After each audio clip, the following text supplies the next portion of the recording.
Yeah, and on the other three hospitals that we did, which were under construction management, they came in about 10% under our budgets. And understand, we're in the same market, same price levels, all jobs. Ours came in about 30% under budget and saved our client. The client says 35 million because that's what it was under budget. We say 25 million because he would have got probably 10 million anyway, just even with a CM. So the difference between what everybody else got and what we got was about 25 million. And that was just market survey, market recommendation, really no risk to the owner, we felt. Obviously we were on the job and we're pretty confident that our numbers are good as you get out for a CM. I mean, we can, you can have that pride of territory there that they say we don't know the market and we'd say, hell, we talk to subs all the time, just like you do. Have you ever wondered how successful architecture, engineering, and construction companies scale their business? Or have you ever wanted guidance on how to get more growth, wealth, and freedom from your AEC company? Well, then you're in luck. Hi, I'm Will Forat. And I'm Justin Nagel, and we're your podcast hosts. We interview successful AEC business leaders to learn how they use people, process, and technology to scale their businesses. So sit back and get ready to learn from the industry's best. This is Building Scale. Hey listeners, it's Will here. Our mission is to help the AEC industry protect itself by making technology easy. If you've ever listened to our show, then you know that the three pillars of scaling a business are people, process, and technology. So if you suspect technology is your weak link, then book a call with us to see where we can help maximize your company's IT and cybersecurity strategy.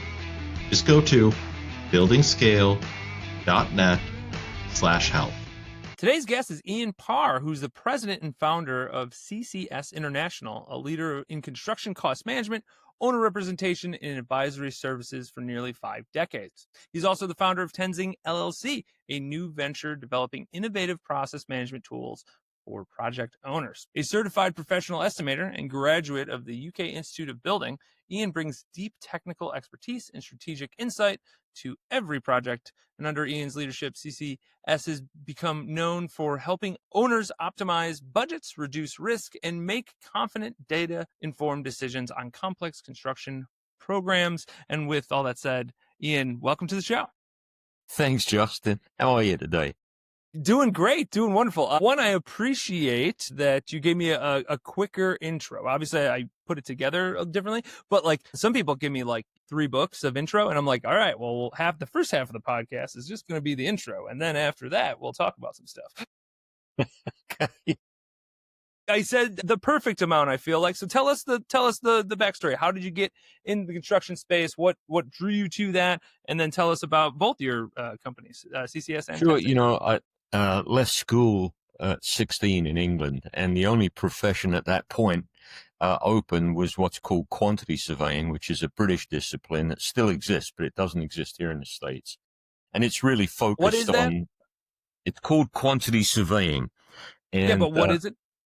It's focused on cost and project management, but the core discipline is producing what's called a bill of quantities, and that is a contractual document that contractors bid on. It sends out, it contains all the quantities and all the information, and it's quite a document. And so it's a 5-year training that you do, and once you're finished, you are a fully qualified quantity surveyor. I, unfortunately, to my shame of my professional peers at the time, I left the quantity surveying discipline and went to the dark side. I joined a contractor design build group in England and came up through the ranks there, qualified through the Institute of Building, and became, first of all, sort of a troubleshooter on distressed projects. And that led to, I was still quite young at the time. I think I was 22, and I was running a regional office up in Manchester.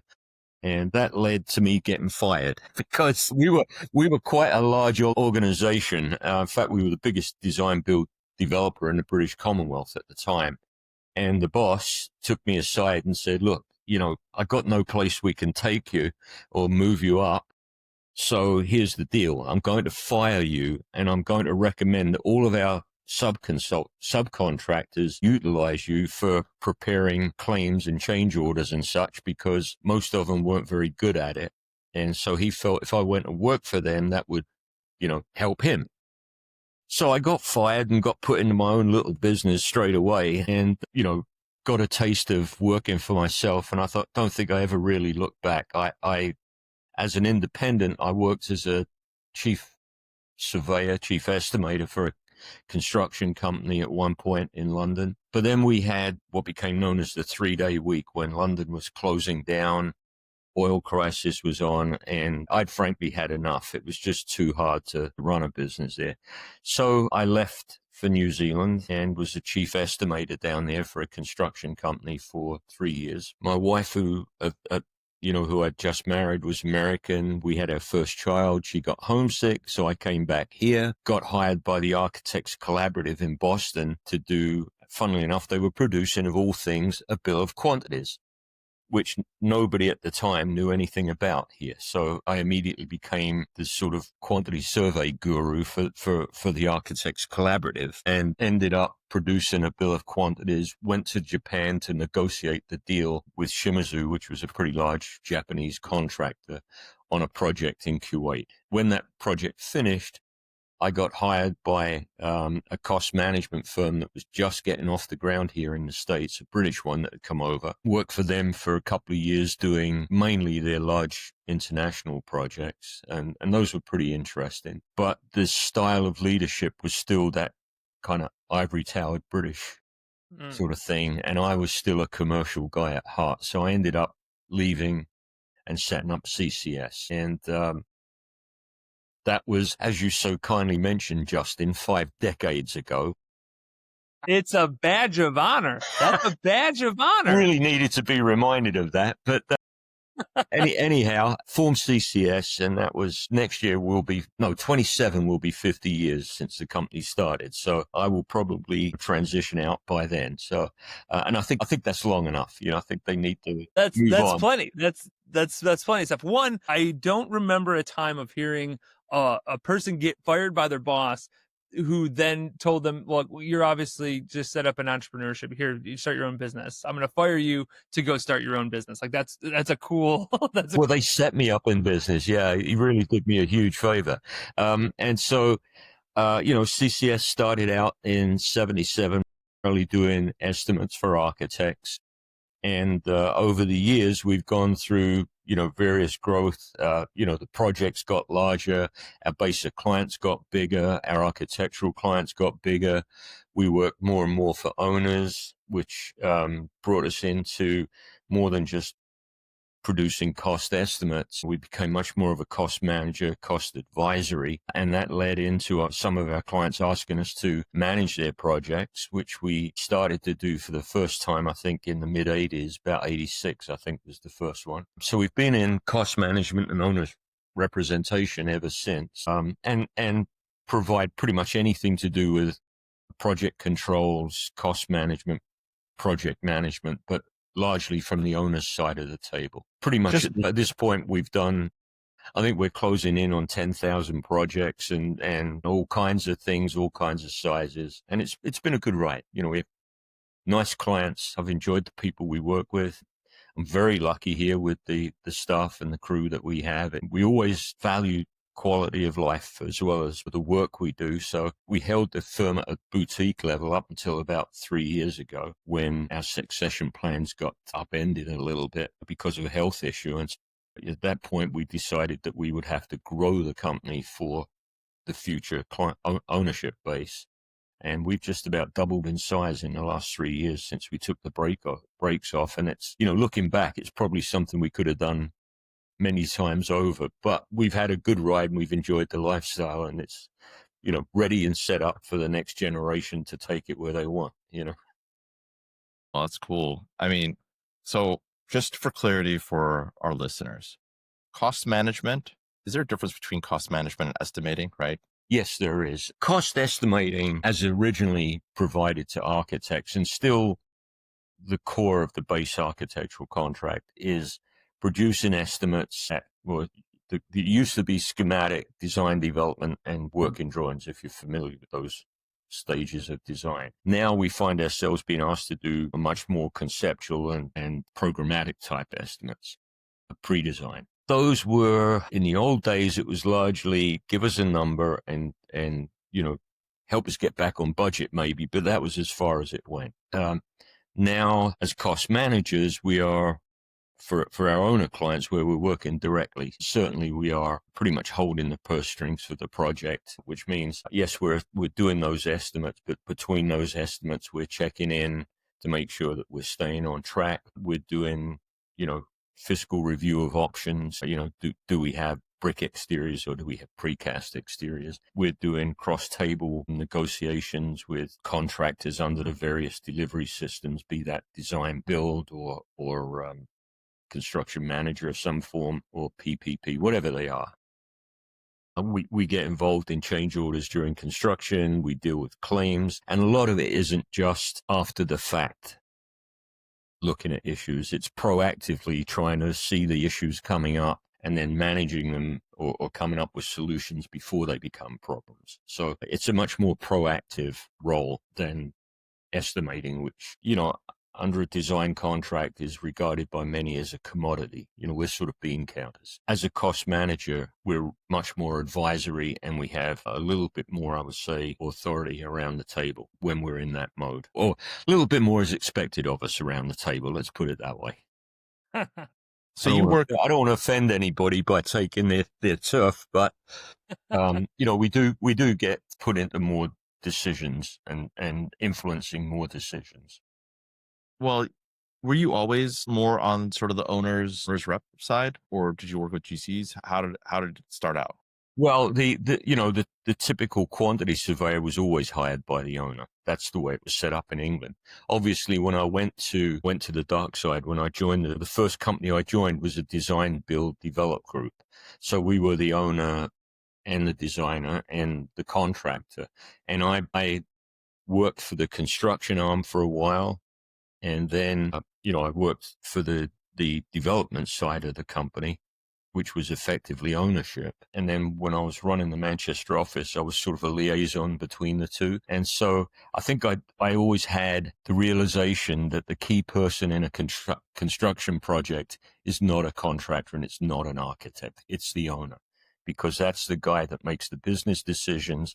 He's the guy that has the strategic reason for doing the building at all. And if it doesn't work for him, then people aren't going to be happy. And so always felt that listening to the owner closely, paying attention to his goals, which weren't just design goals, they were usually, some kind of strategic goal, be he a developer or be he a municipality or a hospital. It really didn't matter. You don't build buildings for the fun of it. They're very expensive. They're very serious undertakings. And whatever the ownership, there is some kind of strategic reason that it's needed. And usually they are long-term investments that developers may be flipping them, but, a developer only lasts as long as his last successful development. So it's still a long-term interest that the owner has in the success of his project. And obviously, if you're a municipality or a hospital or something institutional or manufacturing, you're probably going to be living with this building for 30 years. So you want it to be right. So the goals of the owner are not just fiscal.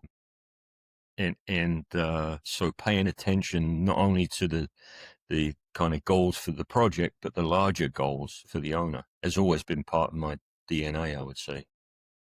It's actually a thing I feel like we haven't dug into deep enough, Will. The owner's side of all of this, because like at the end of the day, it's like that's the start. Architect isn't designing a building and a contractor isn't constructing a building unless somebody has said, hey, I want a building. Like that's, it starts there. But to get further into that, so because it's not a silent person in the deal, but like there's so much emphasis on the constructing and the designing of it. Where can the owner, after the owner says like, hey, I need a building, I need it to do X, Y, and Z. I found a design team, I found a building team. After that, what are the things that they have, the levers they get to pull as a actual project's being delivered? Well, I think that's a good question, Justin. For us as an owner's rep, probably the most important part of the project is what is called, we call it project definition. We named it that when we first set up our owner's rep business, which is a whole other story. But that's a focus on doing the research, doing the groundwork before you put,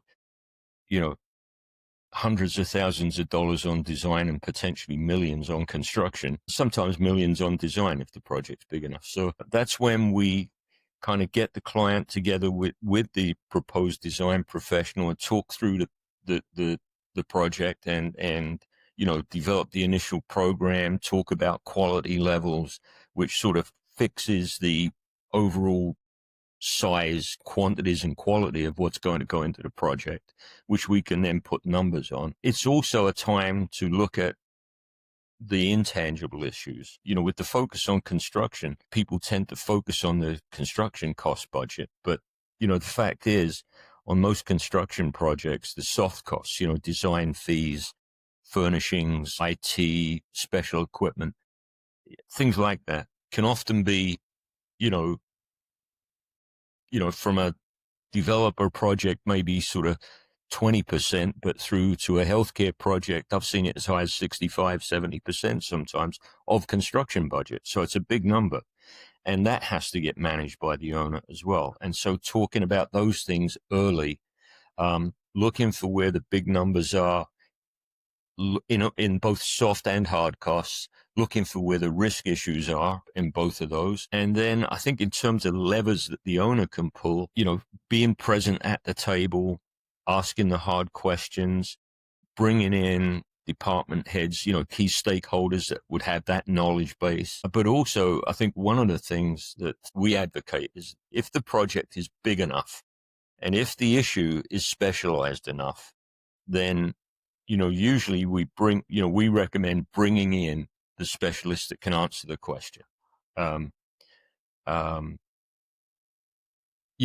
Whether it's a structural issue, foundation issue, if it's, specialized type of equipment, then we recommend at project definition, bringing those folks in, giving them an overview of what we're trying to achieve, and then ask them to give us some preliminary thoughts and maybe review budgets with us.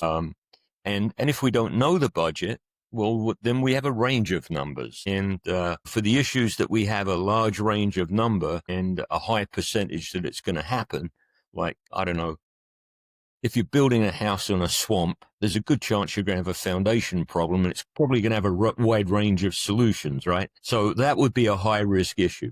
And so what we say is, look, let's look into that and find out how bad this could be. And then from there, we start developing a realistic risk tolerance, realistic contingency, but also we start to work sooner on the issue, so that proactively we are managing it, proactively we are coming up with a solution. Because if you do it early on, it's hundreds, maybe thousands of dollars.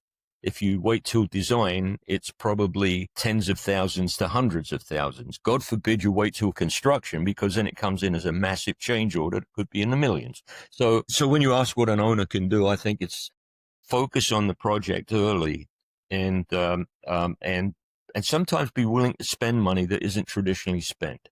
But the fact is, if you're going to need a specialist consultant, why not bring him in early? Because it's better to bring him in early than bring him in late when it's too late.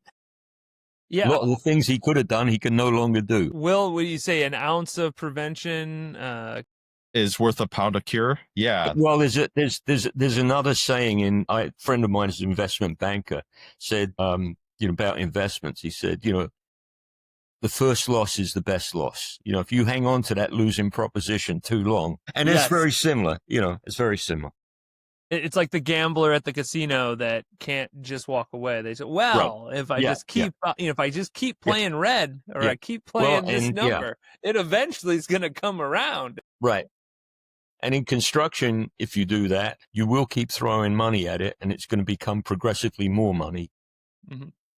Correct. No one to hold them, no one to fold them. But So, anyhow, what are some examples of these soft cost losses? Like the stories that you have. Obviously, you have lots of experience in this space of where you've seen, hey, like this is one that we did and saved the owner a ton of money. well, it's interesting. I guess the one we love to quote the most is the one that saved the biggest number. Yeah, of course. About and it's a good example of the kinds of things that you should be thinking about when you're doing a building. We did, I don't know how long ago now, it's 2011. So yeah, about 2008. We finished the project 2011. So 2007, 2008, the construction market was super hot. Bids were coming in high. You couldn't get bidders. It was a contractor's world. And it had been that way for a while.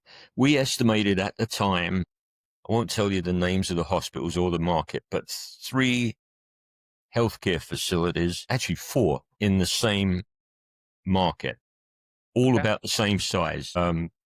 Everybody was going construction manager. That was it. We got hired by a client not only to do the estimating, but as an owner's rep. We had a bit more say. We had been hearing a rumbling that, this market was getting too hot and things were about to, there was rumors that a crash might happen. And so we said to our clients, look, it's going to go against the flow of everything you're hearing, but we would like you to go design, bid, build, traditional construction. And our argument was, if you go as a construction manager, you're going to hire them now. You're going to get a guaranteed maximum price based on today's prices. And if the market does crash, if the market goes up, it won't get any worse. But if the market crashes, you're going to lose out on a lot of savings because those CMs won't give you back.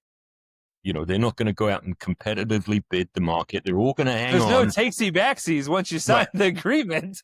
Right. So after a lot of back and forth, I had to talk the project manager and then the president of the hospital and then do battle with the AE, and finally got everybody convinced that this indeed was a good idea.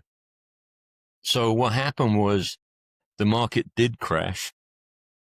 Spoiler alert. Yeah. And on the other 3 hospitals that we did, which were under construction management, they came in about 10% under our budgets. And understand, we're in the same market, same price levels, all jobs. Ours came in about 30% under budget and saved our client. The client says 35 million because that's what it was under budget. We say 25 million because he would have got probably 10 million anyway, just even with a CM. So the difference between what everybody else got and what we got was about 25 million. And that was just market survey, market recommendation, really no risk to the owner, we felt. Obviously we were on the job and we're pretty confident that our numbers are good as you get out for a CM. I mean, we can, you can have that pride of territory there that they say we don't know the market and we'd say, hell, we talk to subs all the time, just like you do. And oh, by the way, we do 200 projects a year. How many do you do? Yeah, but that's a whole other issue. Anyhow, that was a pretty good example. Other examples, we've come into projects where, a project has happened. I'll give you one that again doesn't affect bricks and mortar. It was a project that was a senior facility here in Chicago. It was a religious senior facility sponsored by a religious order. They had a very big donor who was a contractor, nice guy apparently, had worked with them for years. So they gave him this project, which was $70 or $80 million. We were asked to do cost work. There was a guy that we knew who had retired from the industry and was kind of doing this project as their owner's rep as a labor of love. I mean, he literally was flying into Chicago every week, sleeping in the boiler house all week and then going home. I mean, it was a great guy, really nice guy. And so, he had us do the estimates and then he launched on the owner's rep. And, originally they were going to hire us and then he told us he was going to do it as a mission. So, okay. He told me they were hiring this contractor and we knew the contractor was a good contractor, but we also knew they'd been having some problems having to do with a transition. It transitioned from father to son and let's just say it lost something in translation. So we recommended that they look closely at the GMP and not only the numbers, but the terms of it. And we recommended that they bring in a construction lawyer to really review it, make sure they understood what they were getting into. They didn't do that. They used their own attorney who really wasn't a construction expert who pretty much rubber stamped what was given to them. About a year later, 18 months later, we got a phone call. The contractor was about to default, leave the project. The project manager, the guy we knew, just said, I just can't do it anymore. It's too much and it's getting too contentious. Can you guys come in? And we did. We came in and we struggled along with the contractor for a while, at least got the paperwork in order so it could be settled. But we ended up taking over the project effectively and finishing up the trades that needed to get wrapped up. But that project degenerated into a claim, which, the nuns were mortified by. All totally avoidable had they gone through a bona fide selection process, had a reasonable contract. But the simple fact is the contractor was way overpaid before he left the project. So we couldn't get much of that back because he went belly up. We did the best we could for them, got it back on track, it didn't expand anymore, and we managed to recover some of it for them. Again, a little bit of forward planning, it would never happen. Yeah. So- that's hard. That's a Yeah. hard lesson that hopefully has now been learned. Yeah. I guess. And, obviously a number of times where nobody's done any soil, they've done soil tests, but they haven't done a lot of research, and we've gotten into schematics and all of a sudden we've got to redesign on the foundations, and nobody's even thought that was likely to happen. That doesn't happen too often these days. I think the industry as a whole is getting more risk aware. There's still a tendency to tell an owner what he wants to hear as opposed to what he should hear. Let's just leave it at that. Yeah. And so, you do sometimes get, into design and all of a sudden, that wasn't included. So yeah, I mean, in spite of all the delivery systems that have been created, construction litigation is still a problem. Yeah, it is. Litigation is a problem, but a little pre-work there and kind of address some of those issues. Yeah. We've been. So when we talked to you previously, you define yourself as more of your process management rather than necessarily project management. Can you talk a little bit about that? Sure. What I do you think mean? we were actually talking about the Tenzing software that we've been developing, let's which dig into is that. the other company I never really talked about. Tenzing is a software company that we have set up separately from CCS. It's developed a piece of process management software which we are applying to the construction industry, but actually as a process management tool, it could be applied to any industry. We as a company back in the mid 80s when we got into Owners Rep, struggled along, doing what we thought was our best for probably 10 years, I would say. So by the mid 90s, we had a fair body of work. More people were getting into it, and it was a bit of a massive confusion. What an owner expected, what we thought they wanted, and what they really wanted, what architects thought we did, what contractors thought we did, how owners reps were selected, what an owner's rep should deliver. It just went on. It wasn't aligned. Everybody had different opinions. So you tell them one thing, contract for that. They thought you'd contract something slightly different. So you had all these gaps, which, we plugged, but it wasn't a smooth process. Anyhow, we felt that there was an evolving business here. And so we went to Northern Illinois University and their entrepreneurship program, explained our situation and asked them to take us on as a project. And so for 2 years, we worked with the students and alumni out there to strategically plan the business of being an owner's rep in construction. That's what we did. And there were several things that came out of it, but the two big ones, I think, that had the most impact were, first of all, they came to the conclusion that the construction industry, unlike any other major industry, if you look at automobiles, or if you look at, the aero industry or the software business, there is a process management element that controls the way they run the business that they're in, right?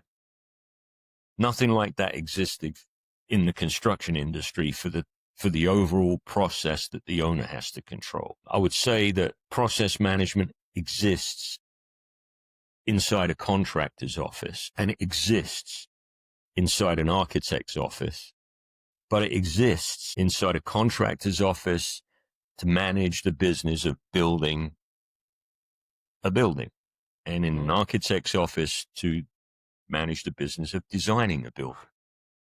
In the owner's office, there was little or no process, probably leaning towards no process, to managing the business of the total project, the development of a project, whatever you want to call it, the sponsorship of a project. Nobody had that down, and that's what we needed as an owner's rep. That's what owners needed. And then the other thing was, in almost any other industry, there is a focus on this early planning, project definition. In fact, the students at Northern Illinois came over and gave us a presentation, and defined this focus on early research and early definition of the project, and of the components of the project. And they said, that's what we call project definition. And that's what we then called it. I believe we might have been the first people in the industry to use that term, but those were the two key game changers. And so the reason, Will, coming back to your question, that we talk about process management instead of project management is that process management, or process, is what enables you to manage your piece of a project, right? Which in the owner's case is the whole project. With the architect, so when you hear about project management and project management software, most of the stuff that's out there now is project management software focused on construction. There is software for owners, but I don't know that any of it contains a process, a fully developed process. Ours does. Lots of them have pieces of a process, and I'm not saying they're all bad. There's some good software out there, but I don't think there's one that's quite as complete. And the other thing is, because we were using it ourselves and we've worked on the process, we've used the process that we developed manually for over 20 years now. So we know it works because we know the results that come out of the process. All we've really done with the software is automate what we've been doing for years. So it's a proven process, which is important. And so really enabling owners to manage their projects better. And so that's the difference between process management and project management. Process management enables you to project manage. Right. I love the insight that you had there, because a lot of people come to us, and AI is obviously a big topic now, but automation, just as in generality, how do I automate things? And Will and I laugh because it's usually like, well, what are your processes? Like, what do you actually want to automate? Like, it's not magic. You have to have, in your point, we had 20 years of doing this process and making it a little bit better all the time. And to put it into an actual system, which is very robust of what you've achieved. But like, even just, hey, this is how we interact with a new client. Like, this is our onboarding process. What that looks like means an email. It means, hey, we're going to have a meeting with the service team and the person that sold the project. We're going to bring everybody together and do all these things. So that's a huge component here, that it's not just, we built the process as we were building the technology. It's like, no. We had the process. It was very vetted. And now we've just made it into a piece of technology. Right. Yeah. I mean, I'm on the board of a local community college that is one of the sponsors of a incubator. So lots of guys doing software. And anyway, a friend of mine was the executive director over there. So we went over to see what they were doing. And that's really where this all started, because he was talking about these guys with software. And I said, well, we don't know anything about software. It's not us. So we've been trying to automate this for years and yada, yada. And we started telling him what we got. And he said, look, technology has moved on, and the software that developer, you can get that done anywhere. It's the knowledge that goes in that's the value. And so, he got us kind of excited, and we gradually got sucked into moving further and further down the software chain, and even ended up developing it. We are fully on it now. Everything we runs on Tenzing. And I think it was the late 90s. I was sitting in this conference room like this, and there were flow charts over the walls. I've still got them rolled up somewhere. I refuse to let them throw it away. It's too much work. But but it's got literally probably 90% of the tasks that you would think of. In fact, it's probably got 100% of them. We only put about 90% of them into the software because there are some tasks that every organization manages uniquely. You can't build a product that is going to fit everything that everybody might do. So, for instance, if you want to link your accounting system into Tenzing, you can't just do that because, everybody's got a different system. Everyone's got different cost codes, yada, yada. And so, we can take information and put it into Tenzing, but it can't automatically flow in. We can build that link, but then you've got to have enough use for it that you're willing to sponsor the cost of developing it specifically for you. Coming back to something you were saying earlier, Justin, with a process management tool, the way we've built Tenzing, we've got our profile of senior project managers here. We've got the young guys that run and gun and sleep on their computer. Then we've got the old dogs like me. It's interesting to watch how they use it. But the thing that we realized is it's got to be user friendly, it's got to be easy to use, and it's got to be logical. So, building the things so that it made common sense and starting from a user's perspective as opposed to a programming perspective. I mean, we had there were some things that would have been a lot easier if we just let the developers have their way, but you'd be clicking and dropping and dragging. And when we first developed this, it was like 3 clicks to move an email. Now it's seamless. But if you get 50 emails a day, which isn't uncommon for a project manager, that gets old very quick. That's to that soft cost loss we talked about earlier. If you have Right. to click 3 times Yeah. for every email, That's death by 1,000 paper cuts right there. Yeah. Yep. Yeah. Okay. Super cool in terms of and also understanding that, you can't just automate unless you have the process, and kind of going through the process of developing, even though you don't have any background in software development. When what gave you the idea to actually talk to a college and have them help you? Well, wow. As I said, we developed the process 20 years ago. It is and continues to be evolutionary. When I first started thinking about this process, I went up to University of Michigan just to talk to them because I think I ran into one of their guys at a convention or something, and he was telling me things they were doing, which sounded kind of cool.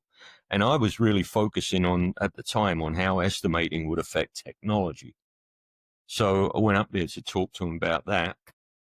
And then we saw what they were doing in terms of, at that time, sort of time study things. They had videos where they were monitoring processes. And I started thinking about process and talked to them about this flow charting of process. And one of their, I think he was a doctoral student at the time, was working on something along those lines, not quite what we were doing, but something similar. And so we engaged him and said, have a go at automating this lot. And we did actually have a product that worked, but it never worked. It was never user friendly. It was always too, it created more problems than it solved, frankly. And so we let it go and continued on manually. But I always had this thought that one day technology is going to catch up. And I think, I was on the board, I was on the foundation board. I am on the foundation board at the college. And, when I went over and talked to their executive director and sort of had this conversation, which was really scientific, he introduced me to a bunch of their young programmers that were working on gaming software and all kinds of applications. and he was talking about it. And I said, well, I hope they had more luck than we did. That was the throwaway comment. And he said, what do you mean? So I told him this tale of woe, and he said, hang on a minute. You've got a developed process. You've been using it for 20 years. Yeah. You've got clients that know it work. Yeah. You've got a database of clients that you can go back. Yeah. You know, do you realize you've got 80% of what these guys are still trying to get together?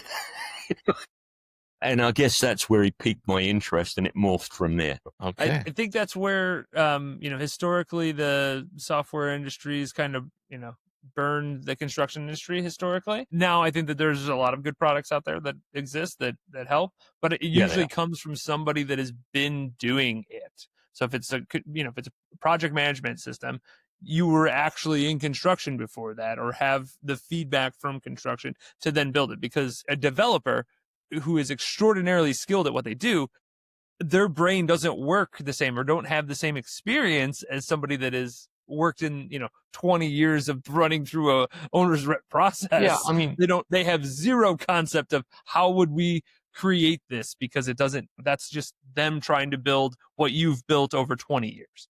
Yeah, I mean, there are owners that have, some we've seen that have good, really good process, but oftentimes they are owners. In fact, I think in every instance I'm aware of, they are owners who are building the same product or a similar product. They're building, they're building, like a Starbucks, medical office building, Starbucks, McDonald's, something like that, or they're a developer that knows their product that they're putting on different, things like that. Some of the guys that are managing hotels, that are running hotels, so there are groups, but there's a huge need, I think, out there for owners to get the discipline of process, because I think it would really help them. Yeah. That's interesting. So obviously you had, I'm going to call it the estimating side or cost management side. Yeah. So you had people in that realm. The owner's rep side comes around a little bit later, and now you have this software technical component. And I know it's a separate entity, but like, how did the hiring of that, and is there cross training? What's that look like for your people? One of the benefits for us of having the cost side of things is that, our project managers, we do cross train them. We do encourage them to work alongside the cost people, and some of them have some cost backgrounds anyway. In fact, Mark Rogers, who leads our project management group with Graham Harwood, worked here as an intern before he went to college. He was still in high school as a cost estimator, and then years later came back to work full time. But we do benefit from that, because if a project manager is between projects, we can usually use them on the cost side, because with that, the cost side is, with project management, it's a fairly even assignment over a couple of years. With cost estimating, cost management, you come in, you go away, you come in, you go away. So you're always dealing with peaks and valleys. And so we've always got that, we've built a flexible backup team. And our project managers, if they're between jobs, are able to just fit into the cost side, which gives them continuity of employment and helps us with staffing for valleys. So, they do intermingle. We encourage that. When the software came along, I would say at first there was a little suspicion of that basically was, oh my God, what's he up to now? But that has now evolved. I think we've made believers out of everybody. And, PMs are all on board. The cost guys are seeing the benefits. Indeed, the three have come together under what we call Project Sherpa, which is something that through the Tenzing software, if you are a Tenzing software user, we will help any client that is managing their own project. We're offering that to any client that's managing their own project, that we can offer what we call fractional project management, project support, where let's suppose, you've got a good guy, he's a village manager, and he's running the construction, and he's doing a decent job, but he gets hit with a big change order. We can parachute in a specialist estimator, deal with the problem, pull back, and let him continue again. Or if he has a scheduling issue, or even if, a staff member running the project gets sick or something, and you need somebody to put their finger in the dam, we can do that because the way Tenzing is set up for any issue, wouldn't matter what it was or task, all the data associated with it, emails, drawings, specs, are filed against that issue or task. So that means for us, we can parachute in, read the story of what's happened, and immediately be up to speed. So we can help out quickly, cost effectively. So it kind of gives clients the best of both worlds. If you don't want a full-time owner's rep for whatever reason, you get a process, you get everything you need to implement that process with Tenzing. And then if you get over your skis, if something goes wrong, if you need technical support, you've got a whole team of project managers, project control guys ready to step in and help out. Interesting. So then obviously owners makes tons of sense. Developers as well is my guess. Like I beg your pardon? Developers as well, right? So like actual owner of whoever it is, but then if somebody is utilizing a developer to essentially be the owner's rep, it's effectively what comes into play here. That's another place would make sense with Tenzing. Is there anything else? Is it can a contractor utilize this software in some way, or is it not really built for them? Well, it's not really built for contractors. But construction is just a process like anything else. So Tenzing could be, a contractor could use Tenzing to build a process. I think in fairness, most contractors know what they're doing. And so they've got a process already, whether it's internal or not. And I think there's plenty of software out there that services contractors.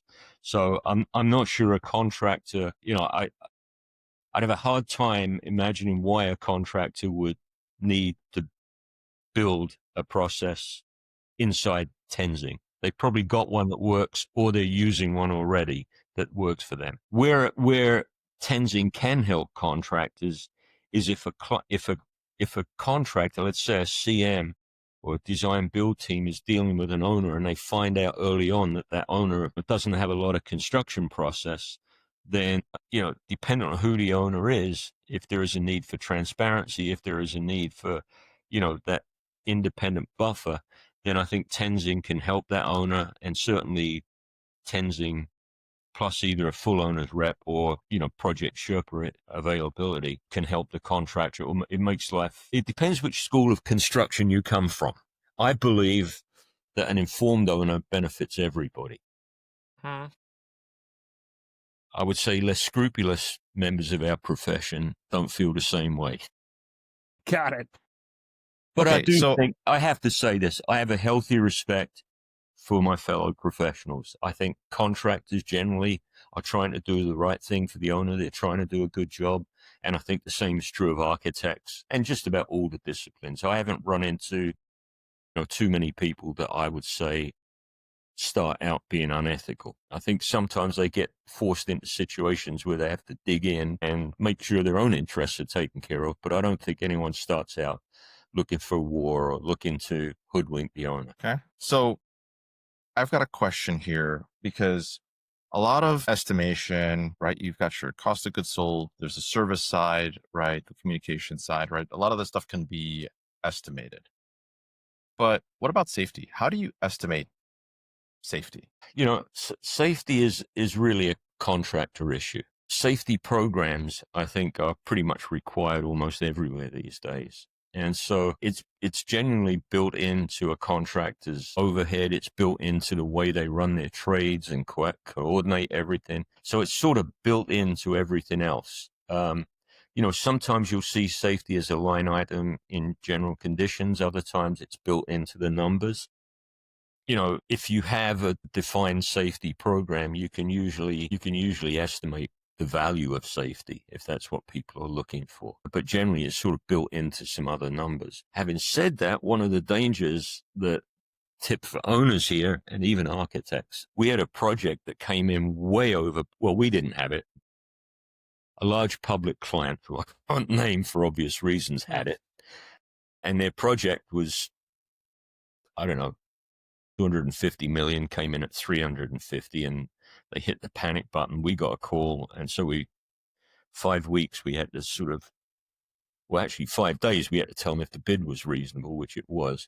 But then we had to get into this exercise over about 5 weeks to try and figure out what we could do about it. And one of the big issues was this program involved 5 or 6 different locations. So somebody pulled a specification off the shelf, and the specification said that the safety program had to have peer review at every project, and that every superintendent on every site had to have a peer review superintendent. They were basically doubling up supervision. That wasn't what they meant, but that's what came up. So I don't know if the lesson there is safety as much as when you use standard documents, make sure that, that standard document is customized to your project, because we had some real howlers in there.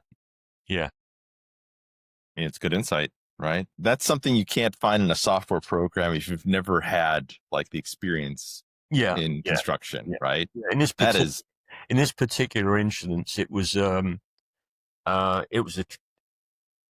a transportation project, and what they did is they were looking for a decent safety program. So they had a guy that used to be with the Navy, and he went and pulled a standard Navy spec for a whole different type of project. It happens. I mean, that's a different type of transportation. Huh? I said that's a different type of transportation. Yeah. Ian, this has been amazing. We have one final question, though, we want to ask you. Okay. We ask all of our guests, if you could go back 20 years, what advice would you give yourself? If I could go back 20, what advice would I give? That's a good question. 2005, the White Sox are going to win the World Series this year. So, take you back to that moment in time.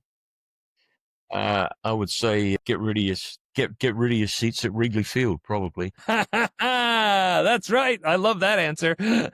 But no, seriously, I don't think it's really changed since I got into the business. It's kind of keep your eyes on the horizon, and I think you could see 20 years ago that technology was a snowball that was going to keep rolling and get bigger and move faster. And so I think, keep your eyes on the horizon. I think that's still true. With the advent of AI, we're starting to look at how cautiously how that could be used. And